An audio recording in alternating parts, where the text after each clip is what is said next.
Good morning students. आज हम midwifery में अपना नेक्स्ट टॉपिक करेंगे कॉन्ट्रैक्टेड पेल्विस। आई होप कल मैंने आपको करवाया था टाइप ऑफ फीमेल पेल्विस, वो आपको समझ में आ गया होगा। तो नेक्स्ट है हमारा कॉन्ट्रैक्टेड पेल्विक, यानी कि कॉन्ट्रैक्टेड पेल्विक जो है वो प्रेगनेंसी में कैसे प्रॉब्लम क्रिएट करने का काम करता है। Contracted pelvis is that pelvis of a woman which shape and size is abnormal, यानी कि कल मैंने क्या बताया था कि गायनेकोइड जो पेल्विस होता है वो क्या होता है, नॉर्मल डिलीवरी या नॉर्मल साइज के बेबी के लिए बेस्ट होता है। और कॉन्ट्रैक्टेड पेल्विक वो होता है जिस वुमन का पेल्विस का साइज और शेप क्या होता है, एबनॉर्मल होता है, उसी को हम क्या कहते हैं, contracted pelvic. Which cause of difficult vaginal delivery, और जो क्या करता है वजाइनल डिलीवरी यानी नॉर्मल साइज के बेबी की भी वजाइनल डिलीवरी में प्रॉब्लम क्रिएट करने का काम करे या डिफिकल्टी क्रिएट करने का काम करे, उसी को हम क्या कहते हैं, कॉन्ट्रैक्टेड पेल्विक। यानी जो बेबी की नॉर्मल डिलीवरी में प्रॉब्लम क्रिएट या डिफिकल्टी क्रिएट करने का काम करे, उसी को हम क्या कहते हैं, contracted pelvic. It is mostly 1 centimetre abnormal then normal pelvis, यानी नॉर्मल पेल्विस के साइज से क्या होगा, उसके अंदर 1 सेंटीमीटर तक के क्या होगी, एबनॉर्मलिटी प्रेजेंट होगी।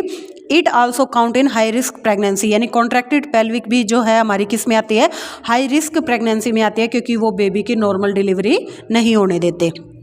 टाइप ऑफ पेल्विक हमने कल पढ़े थे कि पेल्विस जो है वो कितने टाइप के होते हैं, एक बार दोबारा से रिवाइज कर लेते हैं।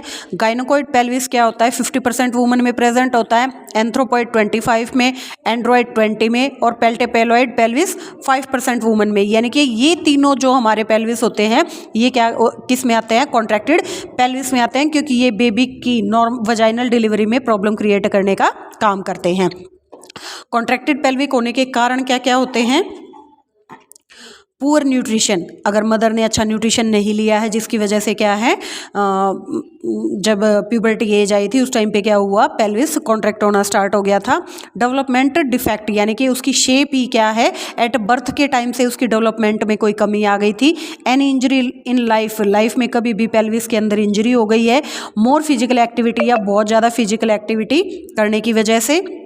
पोस्चर ऑफ बॉडी, यानी कि वुमन क्या है, या तो बहुत ज़्यादा टाल है या बहुत ज़्यादा शॉर्ट है, यानी बहुत ज़्यादा लंबी या बहुत ज़्यादा छोटी औरतों के जो पेल्विस होते हैं वो क्या होते हैं, कॉन्ट्रैक्टेड पेल्विस में आते हैं। डायग्नोज हम क्या करेंगे इसके लिए, सबसे पहले हिस्ट्री कलेक्शन और फिजिकल एग्जामिनेशन करेंगे। एनी ओबेस्ट्रिक हिस्ट्री, यानी कि प्रेगनेंसी को लेकर के पहले भी कोई प्रॉब्लम रही है तो वो हिस्ट्री भी हम कलेक्ट करेंगे। जर्नल अपीयरेंस पेशेंट की फाइंड आउट करेंगे।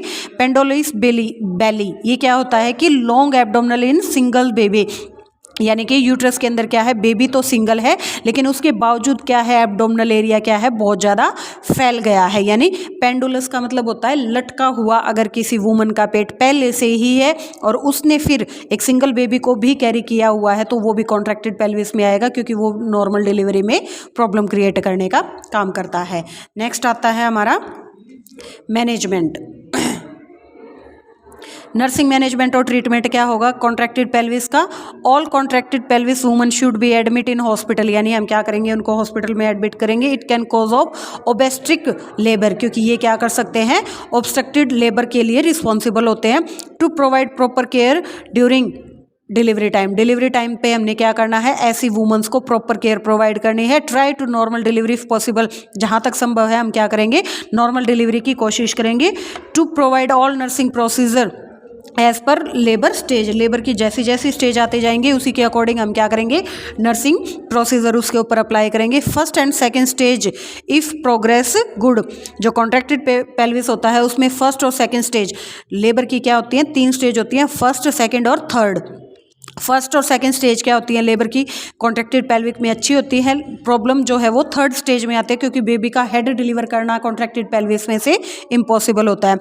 To prepare woman for LSCS, अगर सभी प्रोसीजर फेल हो जाते हैं तो हमें क्या है, कॉन्ट्रैक्टेड पेल्विस वाली वुमन की जो डिलीवरी है वो LSCS के थ्रू करानी चाहिए। LSCS मतलब लोअर सेगमेंट सिजेरियन सेक्शन, यानी ऑपरेशन के द्वारा जो है फिर हमें उस बेबी को डिलीवर कराना पड़ेगा। तो ये था हमारा कॉन्ट्रैक्टेड पेल्विक्स। एक और टॉपिक कर लेते हैं हम, ये छोटा टॉपिक था, इसके बाद एक और है हमारा हाई रिस्क, ये भी बिल्कुल छोटा सा ही टॉपिक है। हाई रिस्क प्रेगनेंसी क्या होती है? High risk pregnancy is that pregnancy which is dangerous life threatening for mother and baby. यानी माँ और बच्चे के लिए जो लाइफ थ्रेटनिंग कंडीशन या जो डेंजरस डिलीवरी होती है उसी को हम क्या कहते हैं? हाई रिस्क प्रेगनेंसी कहते हैं। It can cause of MMR, और इसी की वजह से मदर मोर्टेलिटी रेट जो है वो बढ़ने के चांसेस ज़्यादा होते हैं। There are many cause of high risk pregnancy. High risk pregnancy होने के बहुत सारे कारण होते हैं, सच एज जैसे इन्फेक्शन या कोई भी एनी डिजीज़ कंडीशन। प्रेगनेंसी के दौरान कोई भी इन्फेक्शन, इंजरी या डिजीज़ कंडीशन जब मदर के अंदर क्रिएट हो जाती है तो वही प्रेगनेंसी क्या होती है? हाई रिस्क प्रेगनेंसी में आ जाती है, क्योंकि वो माँ और बच्चे दोनों के लिए ही लाइफ थ्रेटनिंग यानी जीवन को नुकसान पहुँचाने वाली डिजीज़ होती हैं। तो कॉजेज इसके क्या होंगे? अब वो 35 ईयर ऑफ एज वुमन, यानी कि जो प्रेग्नेंट वुमन है उसकी एज अगर 35 से ज़्यादा है, मदर को कैंसर है, मदर HIV है, लास्ट डिलीवरी उसकी कैसी हुई थी? LSCS हुई थी, तो वो भी हाई रिस्क प्रेगनेंसी में आएगी। Over weight of mother, mother का वेट ज़्यादा है। लो वेट ऑफ मदर, माँ का वेट नॉर्मल जो वेट होता है उससे कम हो। किडनी की डिजीज़ हो मदर को, TB हो रखी हो, डायबिटीज़ हो मदर को, प्री एक्लेम्शिया या एक्लेम्शिया, दौरे पड़ते हो मदर को, एनीमिक हो मदर, मदर के अंदर क्या है? ब्लड की कमी हो, ट्विंस बेबी हो या कॉन्ट्रैक्टेड पेल्विक हो। तो ये सभी अगर किसी प्रेग्नेंट वुमन के अंदर हमें डिजीज़ कंडीशन दिखाई देती है तो वो सारी प्रेगनेंसी हमारी हाई रिस्क प्रेगनेंसी में आती हैं। इसके लिए हम लैब इन्वेस्टिगेशन क्या करेंगे? लैब इन्वेस्टिगेशन में सबसे पहले हम क्या करेंगे? हिस्ट्री कलेक्शन और फिजिकल एग्जामिनेशन। हिस्ट्री कलेक्शन मतलब पास्ट की, प्रेजेंट की, सर्जिकल है या मेडिकल हिस्ट्री कलेक्ट करेंगे। फिजिकल एग्जामिनेशन में हाइट, वेट, एब्डोमिनल ग्रिप या एब्डोमिनल ग्रिथ जो होती है वो फाइंड आउट करेंगे। पैथोलॉजिकल एग्जामिनेशन में हम क्या करेंगे? CBC, sugar, cholesterol, urea, creatinine, HIV, withdrawal, viral hepatitis B का टेस्ट या ग्रुप फाइंडिंग करेंगे। RH या यूरिन का रूटीन एग्जामिनेशन जो है वो पेशेंट का हम करवाएंगे। रेडियोलॉजिकल एग्जामिनेशन में क्या करवाएंगे? हम USG करवाएंगे। फर्स्ट और सेकंड ट्राइमेस्टर में 2 करवाएंगे। ECG भी करवाएंगे पेशेंट की। Gynaecological examination, vaginal examination, fundal height और फिटल हार्ट साउंड, ये भी हम जो है रेडियोलॉजिकल एग्जामिनेशन के द्वारा फाइंड आउट करेंगे कि बच्चे के अंदर कोई एबनॉर्मलिटी तो प्रेजेंट नहीं हो गई है। उसके बाद है हमारा aim of ANC during high risk pregnancy. यानी हाई रिस्क प्रेगनेंसी में क्या है? ANC, एंटीनेंटल केयर जो है वो सबसे मोस्ट इंपॉर्टेंट होती है। तो हम क्या करेंगे? मदर का ANC के दौरान ही फाइंड आउट करने की कोशिश करेंगे कि मदर हाई रिस्क प्रेगनेंसी में है या नहीं है। ANC क्या होता है? Antenatal care is the most important for mother and life to reduce the MMR को कम करने के लिए क्या है? माँ और बच्चे के लिए ANC जो केयर है वो सबसे ज़्यादा इंपॉर्टेंट होती है। To maintain of ANC safe delivery of baby, अगर हम ANC के दौरान ही मदर का ध्यान रखते हैं तो वो क्या करती है? बेबी की सेफ डिलीवरी करवाने में हेल्पफुल होती है। टू रिड्यूस MMR, और ANC से क्या होगा? MMR भी जो है वो कम होता है। MMR मदर मोर्टेलिटी रेट कम होता है। To prevent next complication occur due to delivery के दौरान जो कॉम्प्लिकेशन होने के चांसेस होते हैं, अगर हमने ANC पे अच्छी केयर प्रोवाइड की है तो उनको दूर करने में हेल्प मिलती है। जैसे मदर एनीमिक है, अगर हम उसको आयरन की डाइट वगैरह प्रॉपर डाइट देते रहेंगे, या हमने उसको आयरन सुक्रोज दिया है या ब्लड ट्रांसफ्यूजन किया है, तो क्या होगा?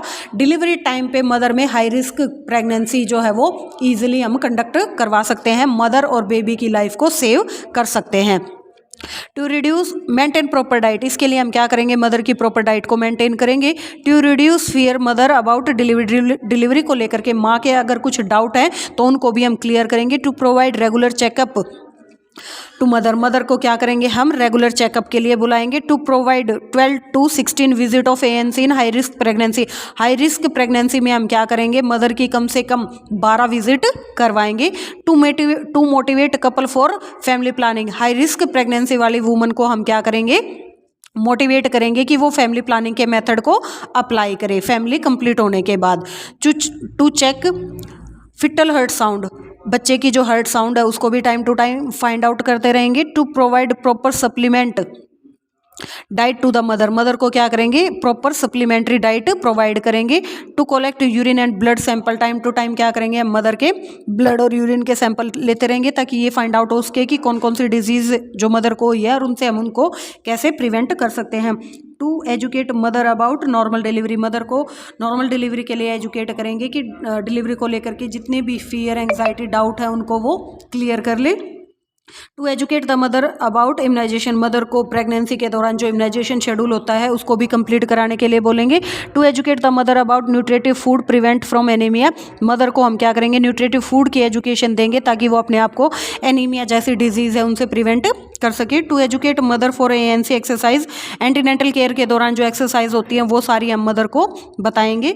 To prepare the mother for normal vaginal delivery, और मदर को क्या है, नॉर्मल वजाइनल डिलीवरी के लिए प्रिपेयर करेंगे। तो वो सारी चीज़ें हम मदर को बताएंगे ANC के दौरान ही जो है हाई रिस्क प्रेगनेंसी को कम कर सके। तो ये आज के हमारे 2 टॉपिक कंप्लीट हो गए हैं।